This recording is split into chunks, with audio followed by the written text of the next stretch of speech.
As if having most of the content for They Shall Not Pass live on the Battlefield 1 CTE right now wasn't enough for most players, DICE and EA have gone and revealed the 3 names of the other DLCs coming to this game.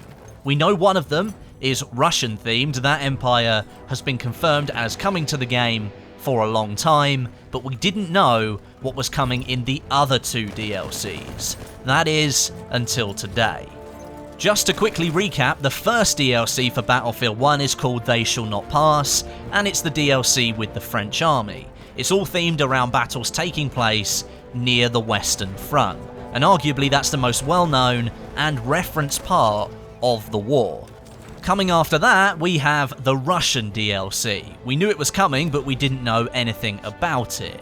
It's called In the Name of the Tsar, and the description is as follows. Enter the war's biggest front with the Russian army and fight in snow-covered ravines and a freezing archipelago in 4 new maps. Ride in Galicia with the legendary Hussars during the Brusilov offensive. Partake in the skirmishes of the Albion assault in the freezing archipelago and fight in the snow-covered ravines of the treacherous Lupkow Pass. All of that sounds brilliant to me. I love snow maps in the Battlefield series. I love Nelson Bay from Bad Company 2, I loved Sabalan Pipeline from Battlefield 3, and I loved the Final Stand DLC in Battlefield 4, which was basically all snow maps. I think we all knew, with the Russians being a future faction in the game, that this DLC would include some snowy locations, but we get confirmation of a freezing archipelago map coming with it.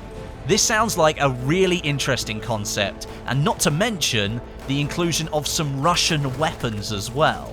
Across the 4 DLCs that are slated for Battlefield 1, we will be getting 20 new weapons, and I think we've got 6 of those in They Shall Not Pass, the French DLC. So there's plenty of opportunity for Russian weapons to make an entrance here.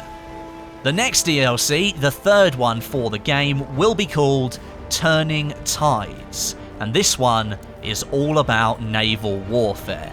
Here's the description. Participate in the amphibious warfare of World War I and engage in the daredevil Zeebrugge raid, storm the beaches in the first days of the Gallipoli offensive, and more.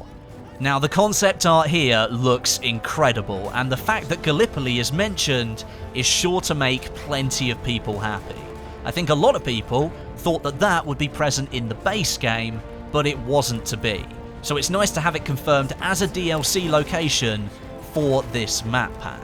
Now, personally, I was never a big fan of the naval warfare in Battlefield 4 and the DLC that DICE created for that, but those locations and battles were mostly fictitious. And here, in the history of World War I, DICE can put together some real-life locations and real-life battles for us to play out. It's still not as exciting for me as the Russian DLC, but I am looking forward to see what DICE bring to the table with this one.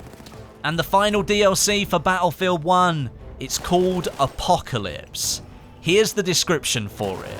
Go over the top in the most infamous battles of World War I. Conquer bitterly contested ground with brutal tools and unique weapons born out of desperation and deadlock. Never before have the nightmarish horrors of the Great War been closer as you descend into hell. Prepare to enter the apocalypse.